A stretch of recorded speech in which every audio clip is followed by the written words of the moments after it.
This is a Renegade hybrid shortbow build, and it's called the RENEGOD.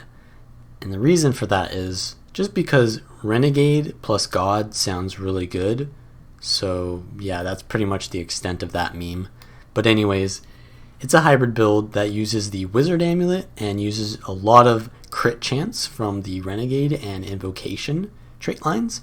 And it deals a lot of power damage and it deals a lot of Condi damage. So yeah, it's just a nice little hybrid build which has the ability to survive outnumbered a little bit more than I would say the other Jalis version of this Renegade build, because it has more CC and it has more mobility because of the legendary demon stance, and it's not as 1v1 oriented.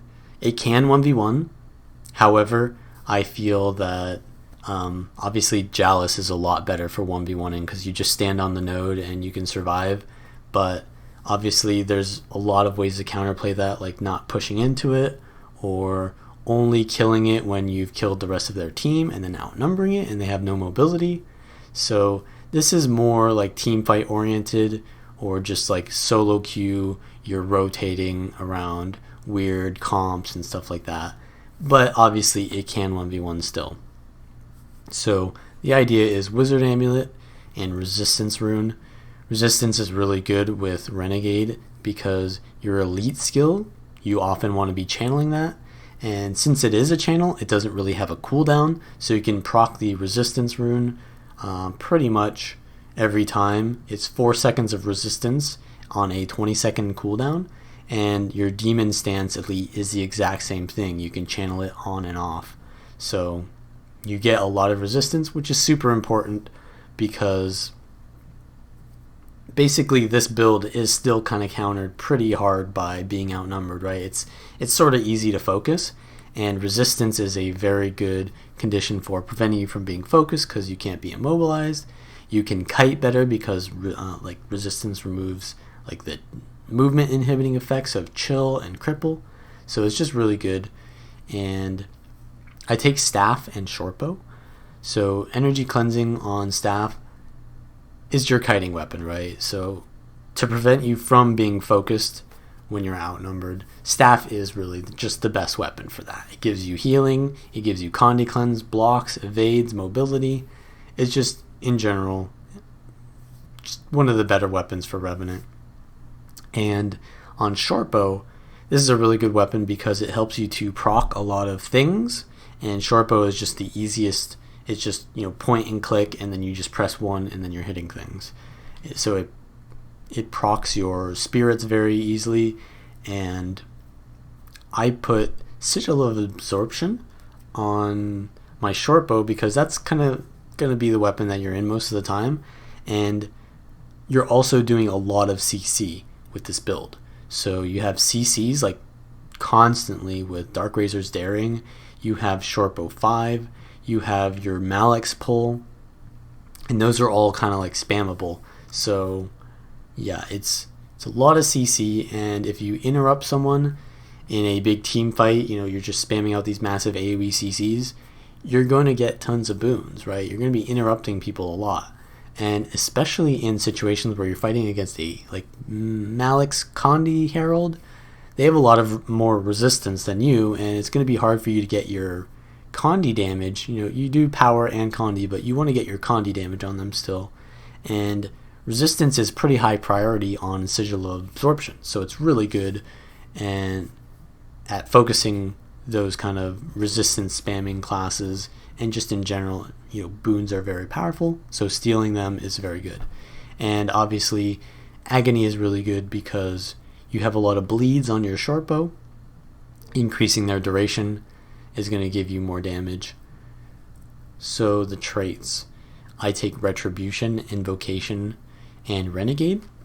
The idea of the build is you have Invocation to give you tons of Fury, and you get that whenever you disable someone and whenever you legend swap, so you've got permanent Fury coming in non-stop. And with Renegade, that's really good because you gain Vigor for 6 seconds on an 8-second ICD whenever you gain Fury. So you've pretty much got permanent vigor, and that works really well with Retribution because you gain a little bit more vigor there to kind of add to that 2-second window between your vigor duration and the ICD. And you also have Determined Resolution, which is whenever you have vigor, you take 15% less damage, which is really strong. So yeah, there's a lot of synergy between these 3 traits, and yeah, I think there's no other way you can do it. But anyways, in Retribution, you have Enduring Recovery that just gives you more endurance regeneration. That's super important because dodging is life in Guild Wars 2.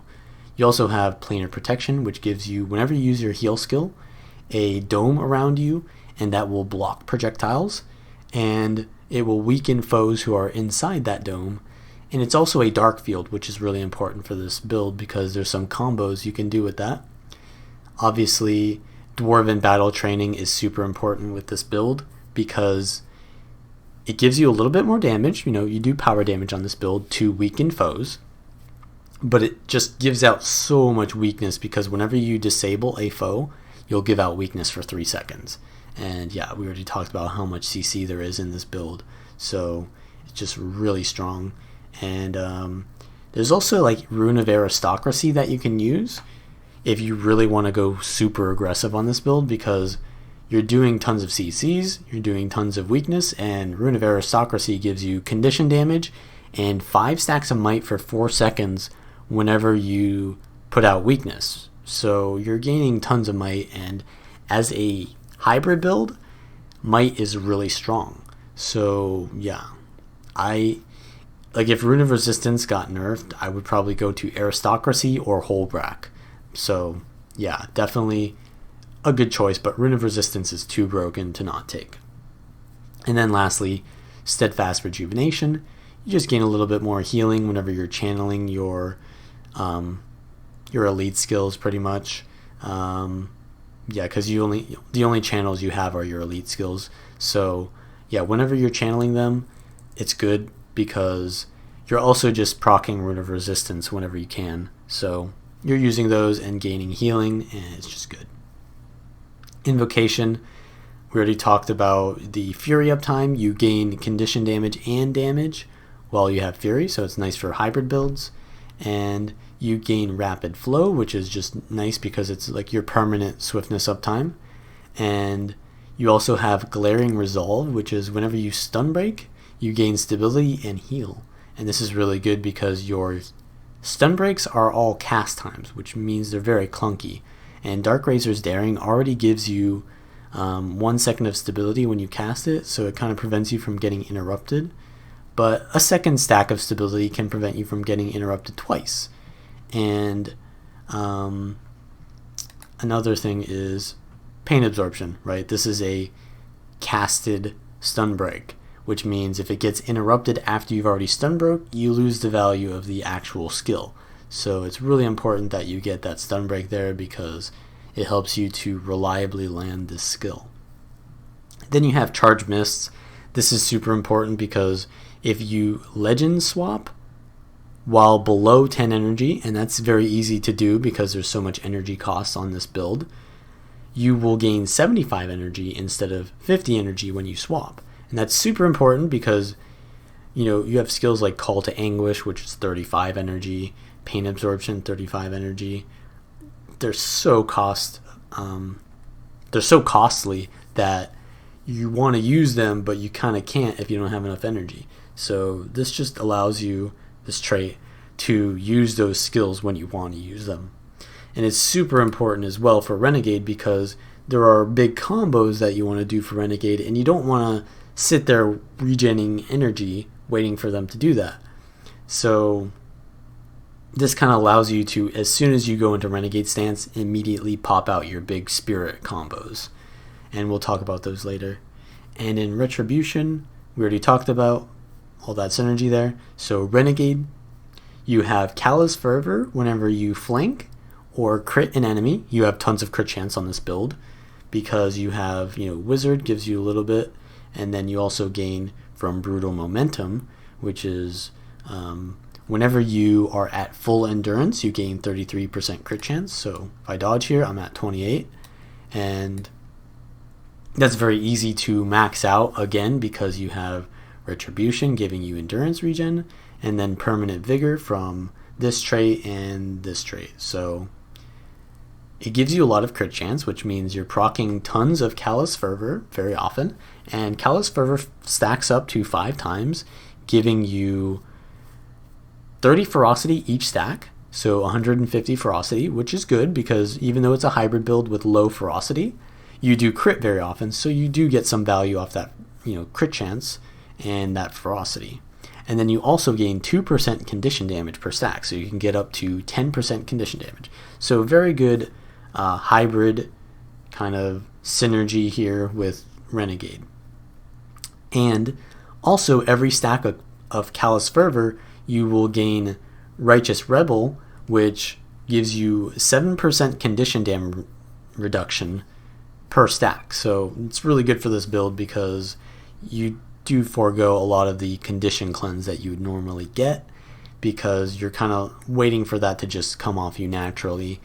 And while you're waiting for it to come off you naturally with your resistance and the condition duration reduction from Rune of Resistance, you're taking less damage from those conditions. So yeah, it's just really good. And then also this trait kind of gives you a little bit more duration on Orders from Above, which is a little bit more alacrity, but you're not using this too much. But anyways, you have Blood Fury. So whenever you gain Fury, you gain Callous Fervor. So just gaining your Callous Fervor pretty fast. It just stacks up to maximum and then it just stays there. And you will also do 25% longer bleeds. So in conjunction with Agony Sigil, you will get a 50. I don't have Fury right now, but if I did have Fury, I would have 50% bleed duration. And then this trait is irrelevant because you have plenty of Fury. And then you have All for One. So whenever you use a Spirit skill, it puts down an area of protection. So it has to be at the initial moment that you put down the Spirit. So if I put down this and I'm not inside of it, and then I go inside, there's no protection for me. So you have to put it on the person, and then it gives the protection at that initial moment. And it's nice to just put this on team fights because it gives your team protection, and you want to kind of like put it in between you and your team so it hits you both with the protection. And then you don't need to stand inside the Spirit after you've already put it down. Just put it on you and then move away, unless it's like the Daze one and you want to like protect yourself with that. So that's pretty much all the traits right there and stuff. So let's look at the abilities. So your heal skill is Break Razor's Bastion. This is a decent heal because it pulses, so you kind of want to stay in it. It also gives you 50% minus incoming condition damage while in this area. So it's just really good in conjunction with your Righteous Rebel. So you're just basically taking no damage from conditions, right? So you definitely want to stand inside your Break Razor's Bastion when you've got like Condi classes on you. And yeah, it just gives you healing. So it's a really strong skill, but it's a little bit of a long cooldown. It's 30 seconds like everything else. So you want to use it not just for the healing. You kind of want to wait till you're maybe going against like some sort of Condi skill. Next you have Ice Razor's Ire. This is pretty much your damaging skill on Renegade. It does 20 hits of damage for up to 3,200 damage. So it does a lot of damage, but it is a projectile and it only hits one target. So yeah, there is a lot of counterplay to the skill, just not standing in it, or projectile reflect, stuff like that. And it gives Vuln and Cripple, so it can add up a lot of damage in your Spirit combo. And it's really important comboing this with Soul Cleave Summit, which is sort of like an area effect. You want to put this on yourself. So there's two kinds of spirits in this build. There's one that you want to put on enemies and ones that you want to put on yourself. So what Soul Cleave's Summit does is it gives a buff to your allies, and whenever they hit with there's no ICD on this, so you can do like tons of hits and every hit will proc this.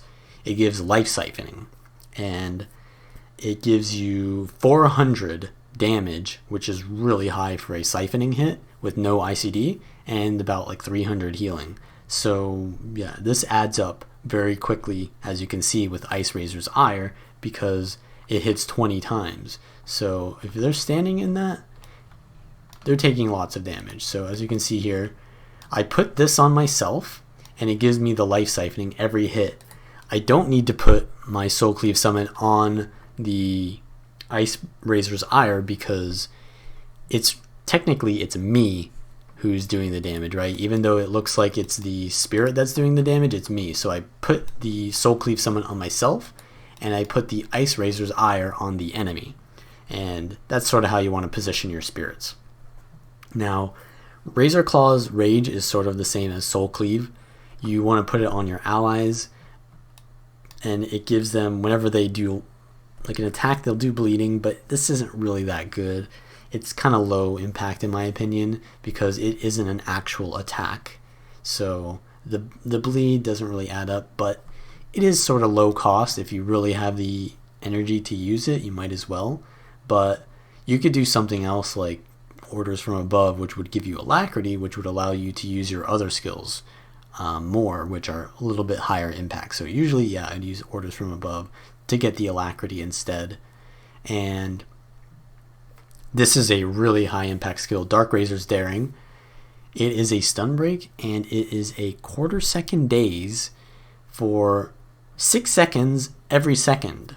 So pretty much while you have this on someone, they can't do anything, right? Because you're constantly getting interrupted, and this will proc tons and tons of weakness, as you can see, because every second it's giving out 3 seconds of weakness. So it just keeps getting higher and higher, that weakness. So yeah, if enemies want to attack you, you put this down and it will peel for you very hard. But you have to remember, these spirits are very easily CC'd. So they get, if they get CC'd, what happens is they stop attacking or channeling their buff for a bit, and then they after like the CC, they'll restart doing their channel or their damage, but it only lasts for so long. So if they get CC'd for long enough, then people have invalidated your spirits. So what you want to do with your spirits is often you want to kind of like spread them out or stagger the timings of them. So like, for example, I know sometimes I'm going against a Guardian with a shield 5, Shields of Absorption, right? That's a very big counter to spirits because it just moves them off the node. So what I want to do sometimes with the spirits is like, maybe I'll put down Razor Claw's Rage, right? And as soon as they see the spirit, maybe they'll CC it or something like that. And then what I can do is I can put out Dark Razor's Daring if that they don't fall for that, and they're like, oh, that's not the one that does damage. I'm not taking any damage here. So then you put out Dark Razor's Daring, and they can't really do anything. So they're like, okay, I need to get this off the node. And they use their CC on that. Then once you see the CC's gone down, because a lot of people know that the counter to Renegade is CC, right? Then you put down your big damage, you put down your Ice Razor and your Soul Cleave, and then you're going to auto attack with your Shortbow. And as you can see here, it just does tons of damage. So you can put your Dark Razor's Daring on top of your Ice Razor's Ire and put the Soul Cleave Summit on yourself. So something like this, and that will do tons of damage. But often, you know, people aren't just going to stand in that full combo, right? So yeah, that is kind of like the dream, is to have both Ice Razor and Dark Razor on the same target and them just standing in it while you're channeling Soul Cleave Summon on yourself. But you got to kind of be realistic here. So yeah, those are pretty much the spirits. And also what's really important is Soul Cleave Summit is a fire field. So fire field is really good with Shortbow because you have projectile finishers which can do burning. So if I just spam autos here, you can see I'm getting burning from them. And then your 3 skill 7 shot, which has actually been buffed, is also a lot of combo finishers. So as you can see here, I got like I got 2 of them. You know, there's 7 shots. They have 20% each. So, you know, I got 2 burns out of that, which is pretty expected. But, you know, it does damage. And it's nice. You also have Spirit Crush on your Shortbow, which is a burning field. This is really important skill. Basically, the skill is kind of clunky. You can't use it behind you. It has to be in front of you or to the side of you. And what it does is it puts down an AoE, and it's like a ring. The ring isn't like an effect where if you go in and out of it, you like take damage. It's just anything inside the ring is taking damage. It does a decent amount of power and condition damage, and it'll also give burning and slow, right? So slow is really powerful, especially when it stacks up like this. And then Bloodborne Path is not really that strong. It gives out a little bit of bleeding, but it's kind of hard to land on targets that are moving. Generally only use this on down bodies, but even then your auto attack is usually good enough. And yeah, so your one skill is really important for just constantly proccing a lot of your spirit damage from Soulcleave Summit, and it's no cost, so it's just good for that. This has a little bit of a cost, and this has a little bit more of a cost, but it does a lot more damage. It does 7 torment if all of them hit, and it doesn't, you know, it's been buffed, so it's no longer a ground target. It will go towards the target if you're too close to it or medium range. So it's a really good skill now, and it has projectile finishers.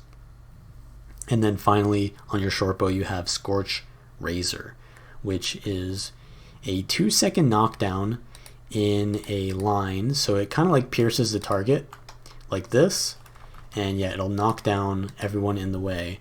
And that's really good for, you know, team fights, because you can do a lot of CC, and CC is really good because it gives out weakness. So yeah, it's just really good for like knocking people down in your spirit combos and stuff like that.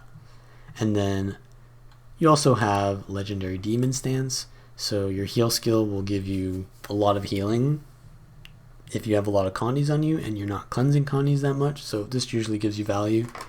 And then you have Call to Anguish. This is a 2-second chill in a wide radius, and it also pulls targets in towards the center of where you leap to. So sort of like this, and it pulls them in, and it's a CC, so it gives weakness and chill, and those are 2 really strong conditions, very debilitating conditions.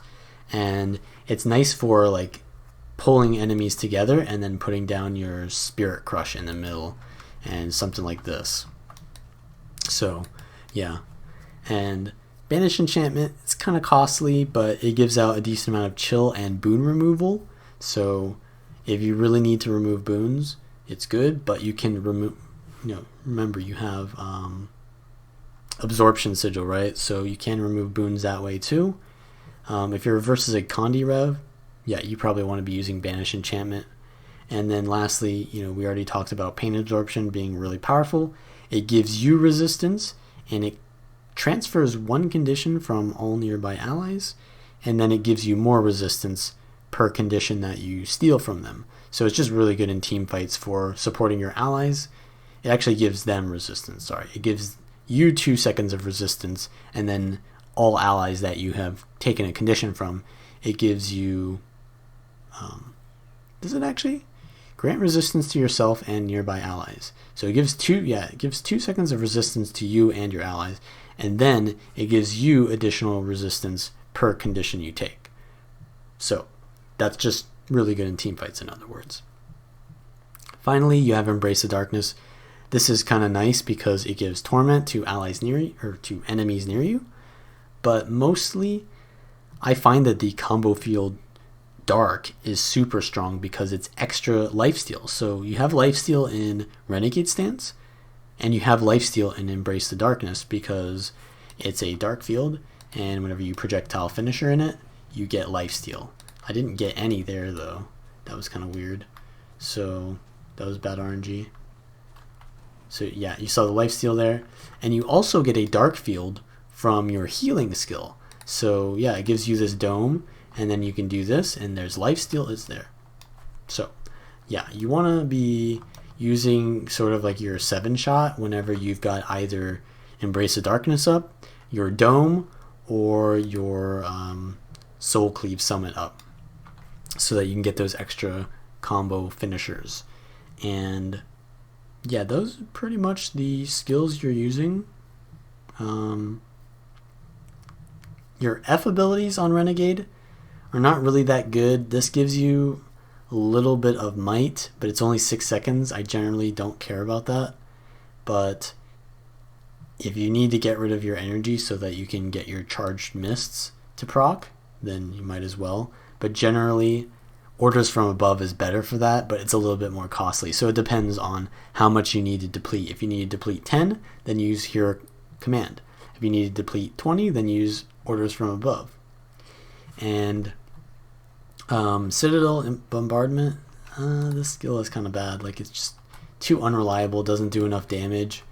And if you're cleaving a downstate body, it's probably, you know, there's better things you could be doing than that. But if you've really got nothing else and you have that much energy, then yeah, go ahead and use it. So yeah, the playstyle of this build is kind of weird because Shortbow is pretty clunky. I would say that you have to really get used to backpedaling in a way. So because how Spirit Crush works, you can't use it behind you, you can only use it in front of you. But when you're casting the skill, you can be looking behind you. So what you want to do is you want to face the way that you want to, you know, shoot the skill, and then you can kite like this and do damage while moving in the direction that you want to move. And that's really important because this is such a, you know, good skill. You want to be using it a lot, but you don't want to sacrifice your movement too much. So you kind of have to do that facing towards the target at the beginning of the cast, and then just go whichever way you want afterwards. Scorch Razor, you have to be facing the target all the time, so yeah, just face it. 7-shot, you have to be facing the target at all times, so if I cast this and then look away or try to move a different direction, yeah, it'll stop casting. So you have to face the target with these two skills. With Bloodborne Path, you actually don't have to face the target at all. So I'm just looking away and I'm using Bloodborne Path. So that's kind of a nice skill for kiting too, as well as Spirit Crush. So if you really want to use Bloodbane Path, then yeah, use that. And then Scatter Shot is just your auto attack. It does a little bit of bleeding, but it's just generally, it's just a really reliable skill because it just does damage and it's kind of unavoidable other than from Projectile Reflect. So yeah, that's pretty much the stuff you want to be doing. Another thing that's important as well is that since people like to focus Renegades a lot, you have to be really good at kiting on this build, unless you know, people don't outnumber you ever. But when you're outnumbered, you know, your survivability comes from your positioning, and oftentimes that means going on terrain. And there's an issue with Renegades where your spirits are very hard to cast, because as you can see here, if I try to cast it while I'm on terrain, it doesn't really work. So it gives you a no valid path. So it's really hard to use Renegade skills with terrain. The only way that you can use them on terrain is if you cast them right on top of yourself. But even then, you kind of get like no valid path sometimes. You have to be really precise. So how to play around this is you literally skill click. So here I just skill click, and because how that works is whenever you skill click, right, it puts ground targets exactly at your location, so it helps you to be as precise as possible. And you can also do this by putting your mouse onto UI. So if I'm doing ground target and then I go into my UI, it immediately goes on top of myself. So you can either put it on your map, which is the biggest UI usually, or you can just skill click, and that's how you kind of kite with your spirits. So yeah, that's pretty much the build.